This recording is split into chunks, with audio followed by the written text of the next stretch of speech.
All right. So it's Sunday, March 7th, 2021. And today I'm doing our second video log. Today Frank's not with us, so it'll just be me.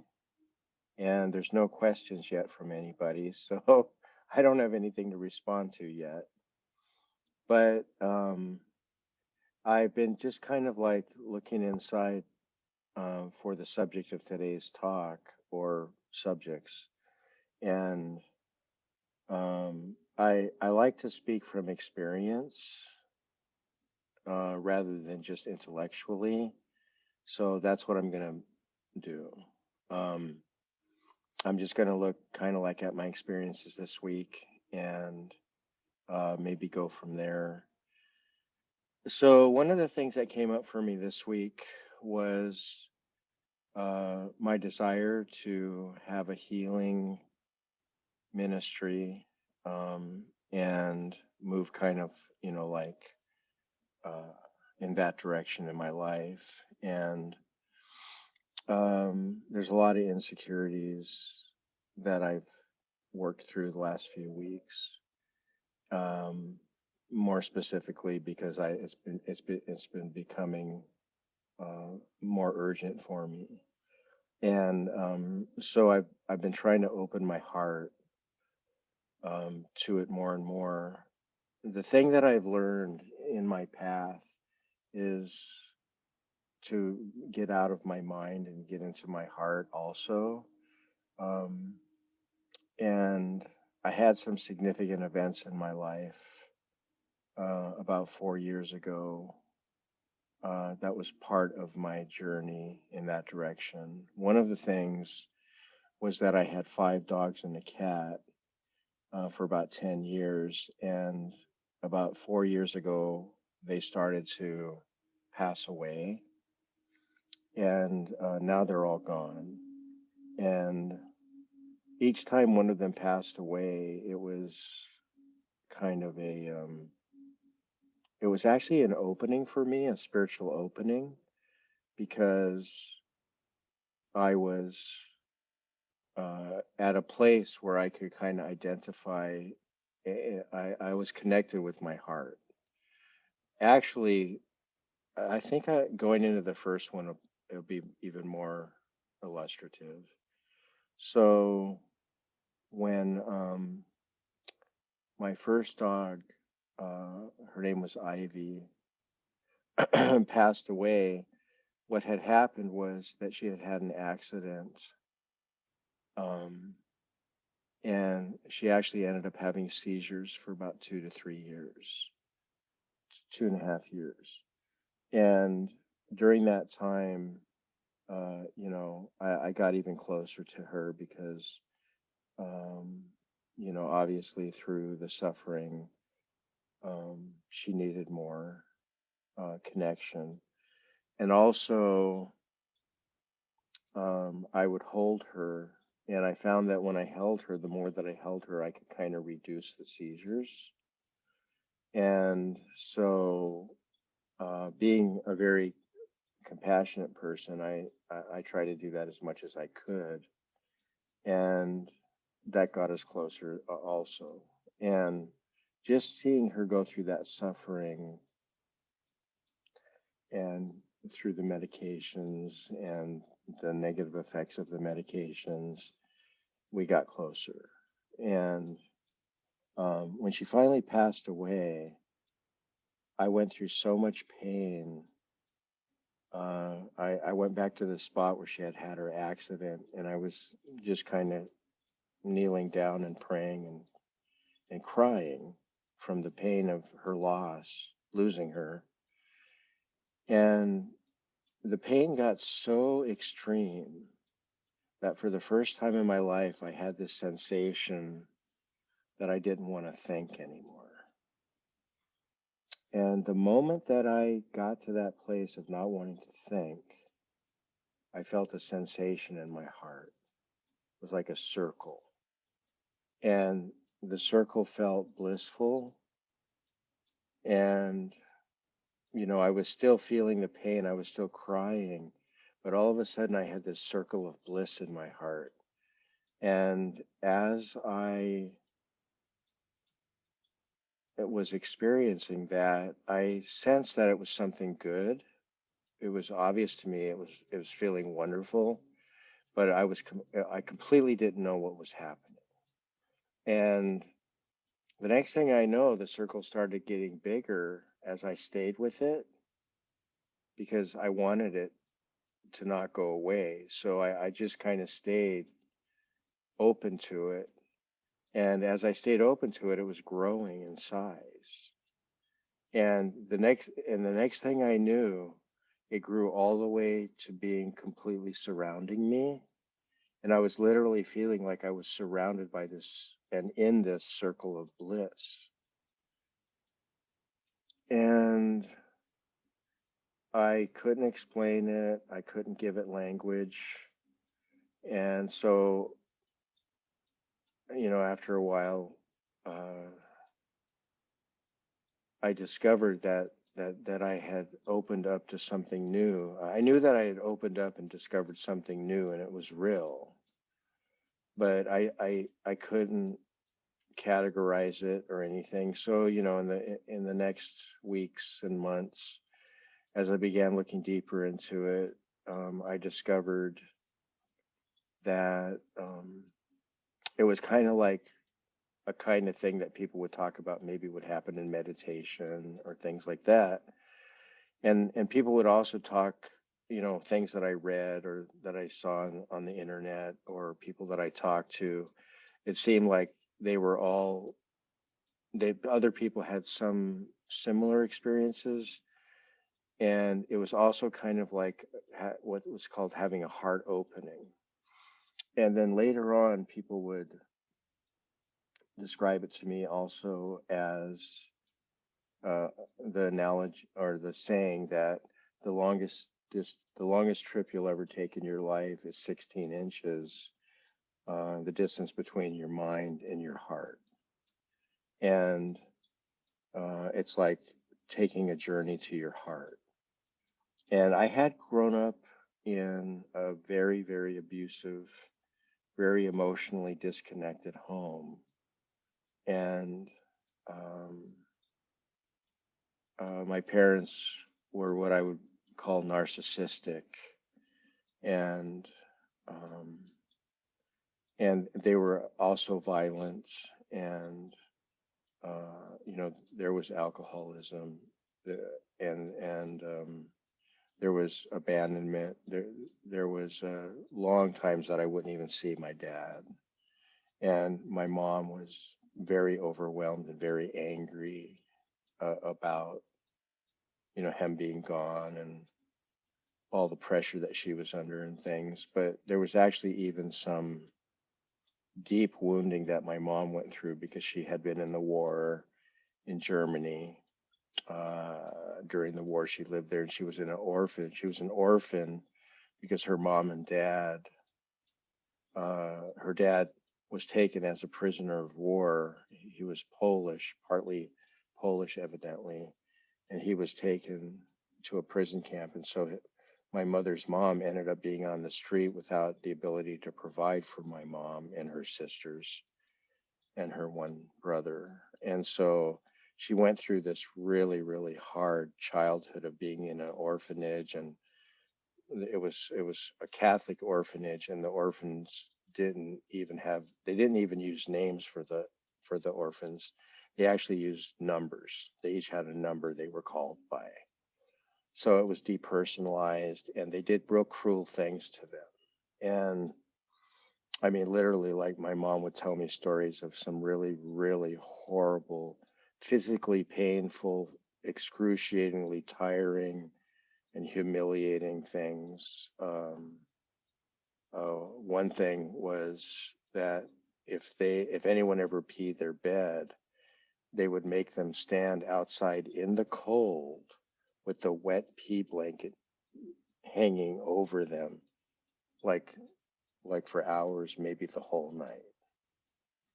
And that was just one example of how cruel they were. And plus, my mom with all the bombings and, you know, the effects of being in a war. And then one of her childhood friends actually got shot as a child, and she saw it happen, mistakenly got shot and died. And so there was a whole bunch of things. And anyway, so I went through you know, years and years of trying to become aware in my life and trying to find myself. You know, people would either reflect this, that I had a lack of awareness because of how I acted around them. You know, people would react against me, and I'd have negative experiences that would not only make me feel twice as bad because I was already feeling really, really bad, and but would also would make me feel kind of helpless because I seemed to be, you know, not able to effectively connect to people, and they would be calling it out in a way that they were upset with me. So again, I would feel like I was failing, and you know, later on in my life, um, I did end up getting married, and then I got divorced, and there was a real lack of connection and an emotional distance between me and my wife. And I actually chose somebody that had her own childhood of emotional distancing, emotional unavailability. And so that frustrated me further and created conflict in our relationship. So, without going too much more into it, um, I, I, I basically came out of a situation where I felt like I was living in a prison of war camp. That the way that I was treated in my family was literally like somebody would be treated in a prison of war camp. And I'm not saying that lightly. I have many reasons that I specifically am saying that.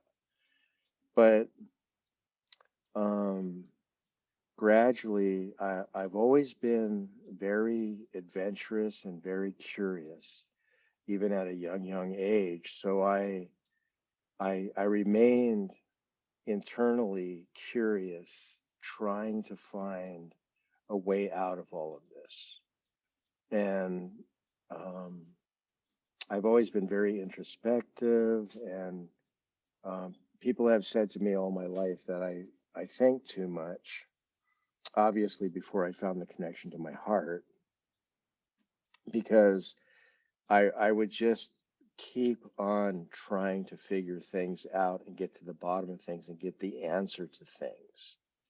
And so when you're just in your mind, what I found is that it's almost impossible to get to any definitive answer to something because the mind can just keep making more comparisons. It can come up with other reasons why you doubt what you've concluded, and everything is relative. And I would also kind of irritate people because when I was trying to resolve this stuff, I would do the same thing with people. I keep asking questions and keep asking questions.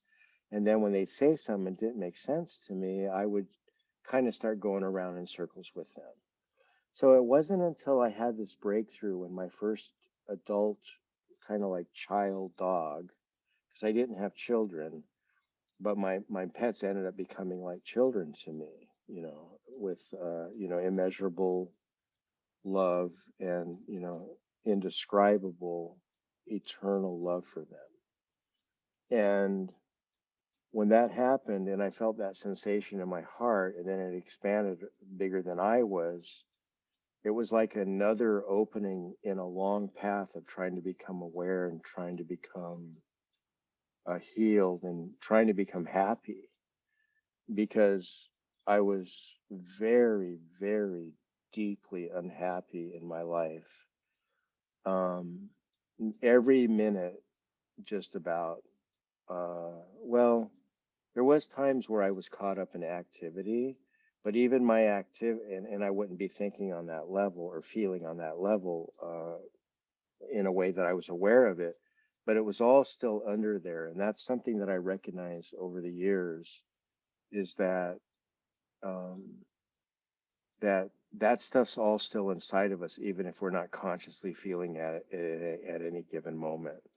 So I was constantly feeling this unhappiness, this lack of resolution, and when I began to go into explore this sensation, and I found that it was kind of related to meditation and things, somehow around that time I came across the book Autobiography of a Yogi, and that was also a big piece because the guy in the book, Yogananda, he had a he described a very, very close and personal relationship with the Divine Mother, and actually lots of things that would happen to him, like premonitions and um, uh, uh, feelings of love and acceptance um, and like a real personal relationship where it was interactive and he would receive things from the Divine Mother and he would be loving and like a deep connectedness and trust and happiness from connecting with the Divine Mother. And so I began to meditate more and more. And I had my own business at the time, and sometimes it'd be a lot of work, and sometimes there wouldn't be much work. So I kind of had time to spend a lot of time. I had the opportunity to do that.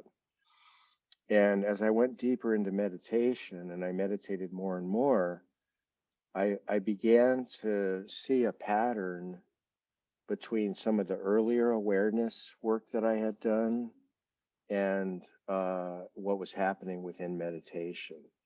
And I also had certain things happen along the way. Like there was one time a client owed me a lot of money, and they basically had, stopped checks and they had taken money out of their account or they didn't have it or whatever. And so I couldn't get the money from them. And I had kind of given up on it. But I had checked enough so that the people at the bank kind of knew me at the bank that she banked at. And I was driving down the road one day, and all of a sudden, I just had like this voice speak to me, kind of off on from the right side. Uh, Go try to cash that check. It was one of the checks, but it had been returned for insufficient funds. And it was such a stark event. Like it was so sudden and out of the blue. I wasn't thinking about it at all. And it was just like, I just had like this message.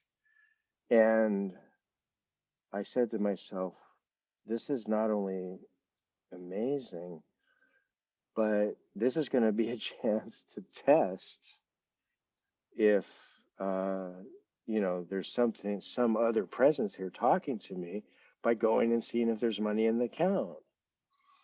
And so I went down there and I kind of told the tellers what had just happened to me. So they were all real curious and they were standing on the other side of the counter. And I was just looking at them because they were looking at the screen. I couldn't see the screen. And I was just kind of like waiting. And inside myself, I was just like, this is going to be so interesting, having had a direct voice speak to me. And if that money wasn't going to be there, then I would seriously have to question, you know, like that voices like that, where you sense something is talking to you, can just be fabricated with you in your own mind, right? And anyway, so the first thing I saw was their mouths kind of dropped open. They just went like that. And I mean, this wasn't a small check.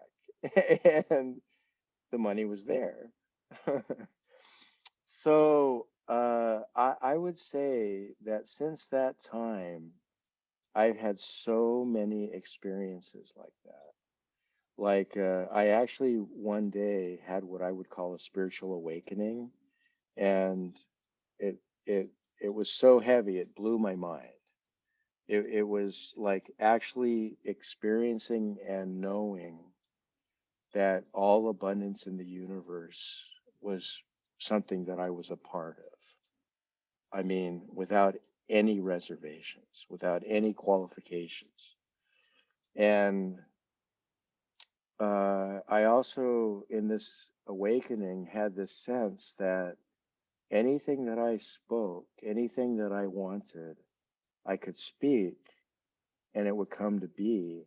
But not only, but the only thing about that was that that was true as I was in an open hearted place.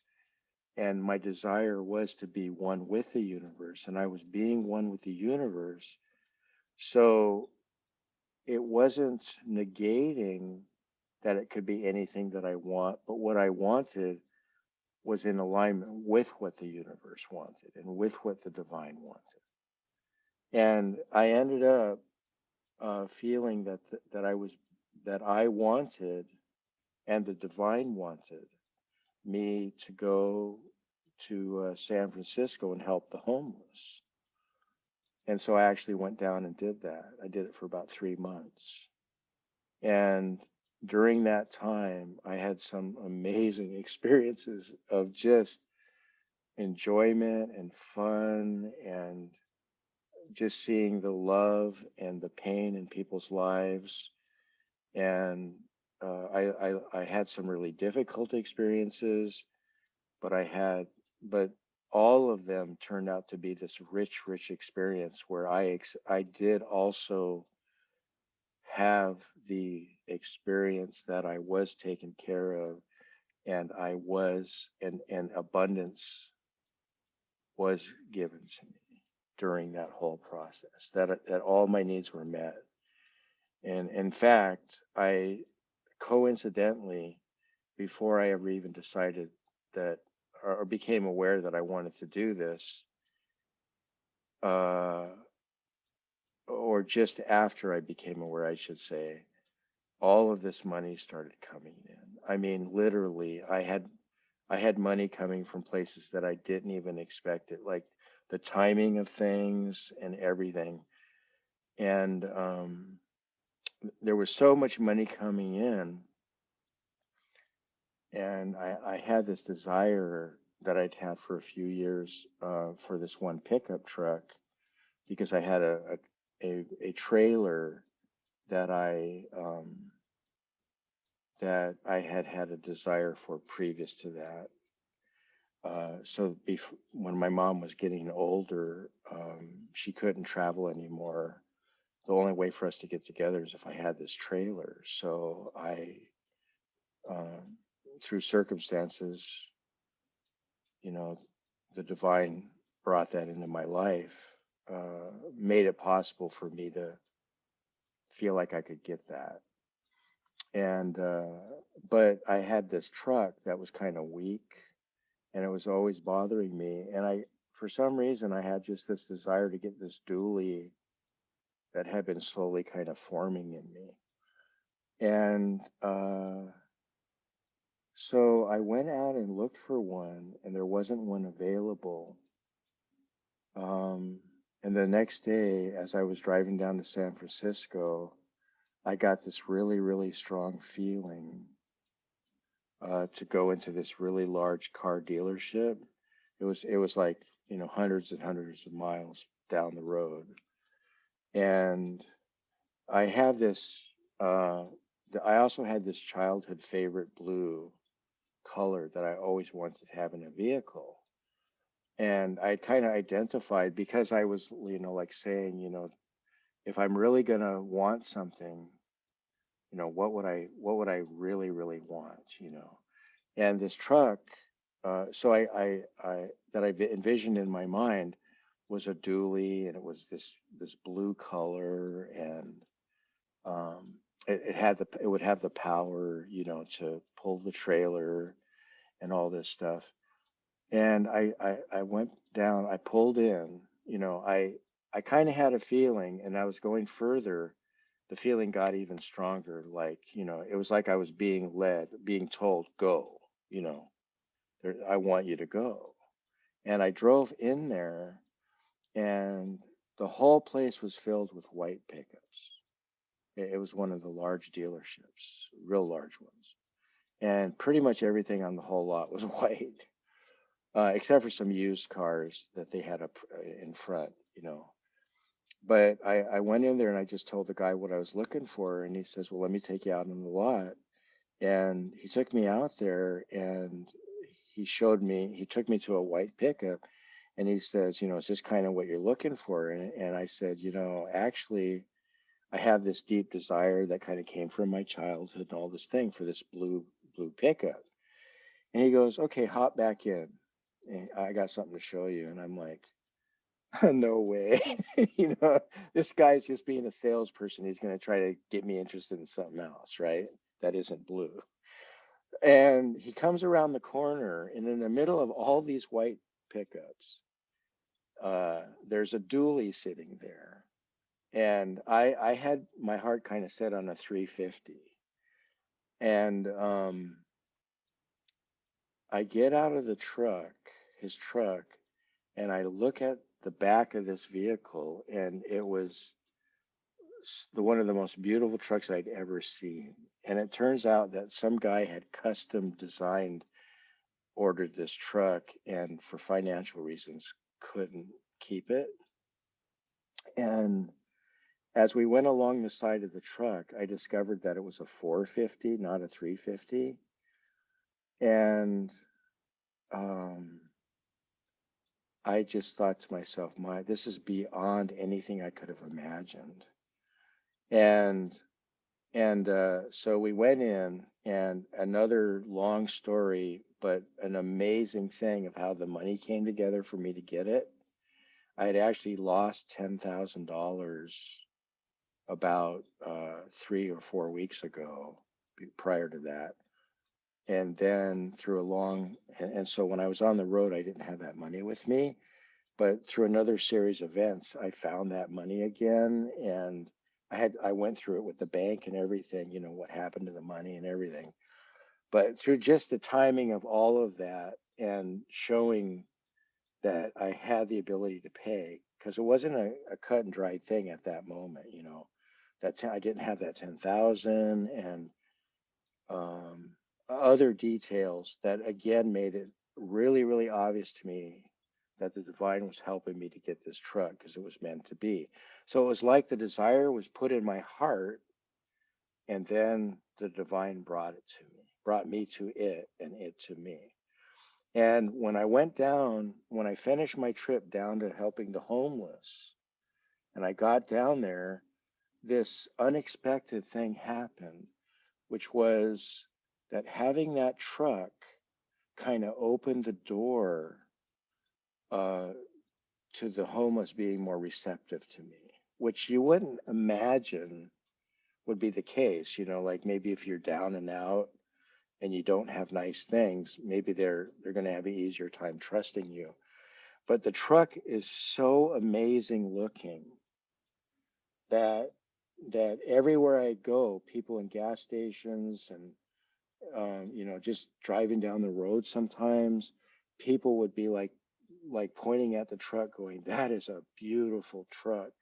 And it actually helped to attract people to me as I was driving through the homeless areas and stuff. And it opened the door for conversations because they were attracted to it because it was so beautiful. I could have never imagined that. And it was like God was actually using me to show others that if we open our hearts, we will get abundance, that we will be prospered and be abundant, get abundance, because that's what the whole universe is made by God, and God wants us to have every good thing in it. And so Um, so anyway, these kinds of things happening in my life have made me want to go deeper and deeper. Have wanted me, have made me want to share more and more my inner journey and how the awareness that I've gone through, how I've learned to go deeper inside of myself, how I've learned to open my heart, and wanting to share that with others, you know. And I've literally gone from a very, very super unhappy person to having a tremendous amount of healing inside of myself through meditation and inward journeying, and also with the help of the divine helping me in that process. Things brought to me along the way that have just opened more doors for me to understand things better, or not understand things better, understand more, and also to open my heart. I've learned to trust more and more because I've seen that as I have trusted, the love has come. I have been taken care of. I have become happier. And so that has brought to me more trust and more desire to go even further. And as I've gone further, that has even transitioned from, oh, it was good for me before, so I'll do it again, to a personal sense and experience of a loving being that I'm in a relationship with, that I communicate with, that I talk to, and even my doubts, even when I don't know how to ask a question, or when I don't know whether to be doing or being, all these different conflicts and questions that come up, I've seen the Divine Mother help me over and over and over again, even resolve that stuff. So it's just this continuing better and better experience and more happiness, more and more integration. And I've done a lot of psychological work and emotional work and spiritual work. Um, but again, I have to be careful with the word work because it's like a loving thing that I'm being attracted to at the same time. And also loving myself more, being more and more attracted to myself and bonding with myself. I mean, there's so much good stuff out there, but I just want to share more and more each week about my journey. And I hope that if anybody has any curiosity or any questions, that I can address that in subsequent videos. And who knows, maybe down the line sometime I'll change to an interactive format or something. But I'm also thinking about starting meetups, like a meetup group where we could have interactive talks and things. So anyway, my name is really Robin Hood, and next week possibly we'll have Frank back. Last week, the video, it was me and Frank. So thank you. I love you guys, everyone. Bye bye.